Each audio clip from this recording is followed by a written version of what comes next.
علماء سیر و اخبار کا بیان ہے کہ قوم لوط کی بستیاں نہایت سرسبز و شاداب تھیں، وہاں غلے اور پھل بکثرت پیدا ہوتے تھے، زمین کا دوسرا خطہ اس کا مثل نہ تھا، اس لیے جا بجا سے لوگ یہاں آتے تھے اور انہیں پریشان کرتے تھے۔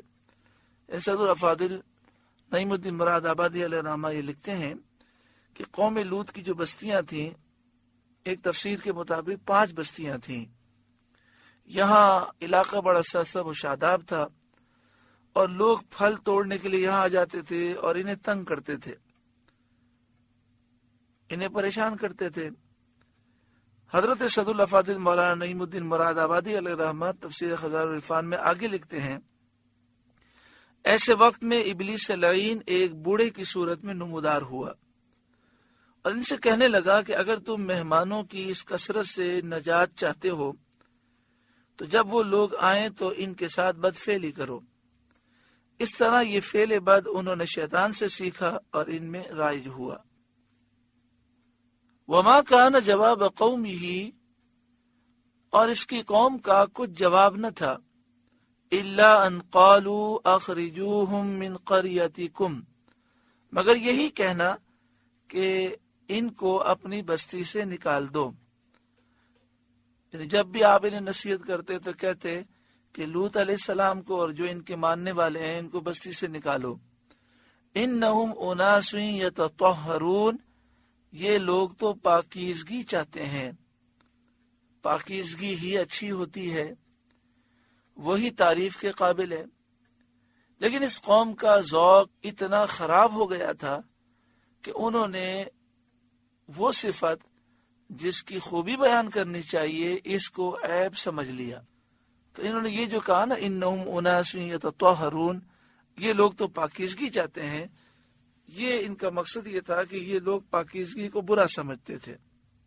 اب اس بات کو سمجھنے کے لیے ایک مثال دی جاتی ہے، آپ اس مثال پہ غور کریں گے تو ماحول آپ کو سمجھ میں آ جائے گا۔ جب بعض لوگ شادی کی تقاریب کرتے ہیں یا کوئی بھی تقریب رکھتے ہیں، مثلا خواتین میں یہ مسئلہ بہت عام ہے، کہتے ہیں فلاں عورت کو مت بلانا، یار یہ تو بڑی نیک عورت ہے، یہ تو پردے دار عورت ہے، نیک عورت ہے، یہ ہمیں یہ کام نہیں کرنے دے گی۔ تو اس کا مطلب نیک عورت کہہ کر تعریف کرنا مقصود نہیں ہوتا، بلکہ یہ نیک ہونے کو برا سمجھتے ہیں، پردے کرنے کو برا سمجھتے ہیں۔ جب قوم کا مزاج اتنا خراب ہو جائے اور حالات یہاں تک پہنچ جائے تو وہ قوم تباہی کے قریب ہو جاتی ہے۔ ایک مسلمان ہو اور وہ پاکیزگی کو، حیا کو، شرم کو عیب سمجھے، شرعی پردے کو عیب سمجھے تو اس پر تف ہے، افسوس ہے اس پر کہ وہ کیسا مسلمان ہے، کتنا دین سے دور ہو گیا ہے۔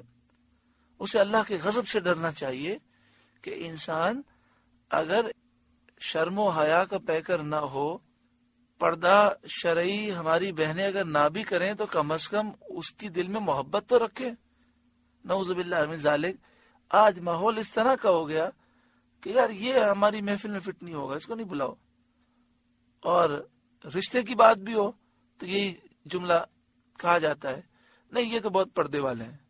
اب یہ کوئی خوبی کے طور پہ نہیں کہا جاتا، یہ ان کی نظر میں عیب ہوتا ہے۔ یعنی نعوذ باللہ من ذالک، پردہ کرنا، شرم و حیا ایک خوبی ہے۔ آج لوگوں کی حالت خراب ہو گئی، ان کا ذوق خراب ہو گیا کہ وہ خوبی کو عیب سمجھ رہے ہیں، اور یہ تباہی کی دلیل ہوتی ہے۔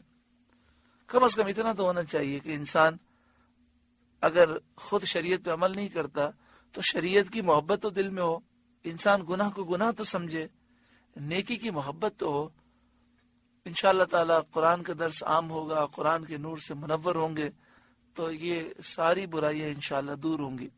فَأَنْجَيْنَاهُ وَأَهْلَهُ إِلَّا امْرَأَتَهُ، تو ہم نے اسے اور اس کے گھر والوں کو نجات دی مگر اس کی عورت، کانت من الغابرین، وہ رہ جانے والوں میں ہوئی۔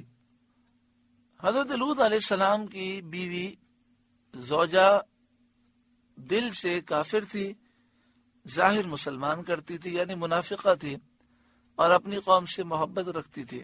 تو وہ ہلاک ہوئی۔ وَأَمْطَرْنَا عَلَيْهِمْ مَطَرًا، اور ہم نے ان پر ایک بارش برسائی۔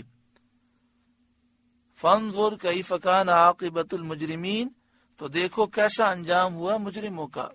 وہ بارش کس چیز کی بارش تھی؟ عجیب طرح کی بارش تھی، جس میں ایسے پتھر برسے کہ جو گندک اور آگ سے بنے ہوئے تھے۔ گندک سے مراد یہ ہے کہ جیسے ہم ماچس کی تیلی پر جو مادہ دیکھتے ہیں، میٹر دیکھتے ہیں، وہ گندک ہوتا ہے۔ ایسے پتھر برسے جو گندک اور آگ کے مرکب تھے۔ ایک قول یہ ہے کہ بستی میں رہنے والے جو وہاں مقیم تھے وہ تو زمین میں دھسا دیے گئے، اور جو سفر میں تھے وہ اس پتھروں کی بارش سے ہلاک کیے گئے۔ حضرت مجاہد نے فرمایا کہ حضرت جبریل علیہ السلام نازل ہوئے اور انہوں نے اپنے بازو قوم لوط کی بستیوں کے نیچے ڈال کر ان 5 بستیوں کو زمین سے اکھاڑ دیا، اور انہیں اٹھا کر یہ آسمان دنیا کے قریب لے گئے، یہاں تک کہ آسمان دنیا تک ان کے مرغوں کی آواز تک پہنچی۔ اتنا وہ آسمان دنیا کے قریب لے گئے، پھر ان کو اوندھا کر کے گرا دیا۔ اس کے بعد پتھروں کی بارش کی گئی۔ سورۃ الاعراف کا 10واں رکوع مکمل ہوا۔ جتنے واقعات ہم نے سماعت کیے سب میں عبرت ہی عبرت ہے۔ آج ہر مسلمان کو خاص طور پہ سوچنا چاہیے کہ دین اسلام کو چھوڑ کر نبی اکرم صلی اللہ علیہ وآلہ وسلم کی غلامی اور آپ کی محبت سے دور رہ کر دنیا میں بھی تباہی ہے اور آخرت میں بھی تباہی ہے۔ اللہ تعالی ہمیں سچی پکی توبہ نصیب فرمائے اور اس رکوع کے نور سے ہمارے قلوب کو روشن منور فرمائے۔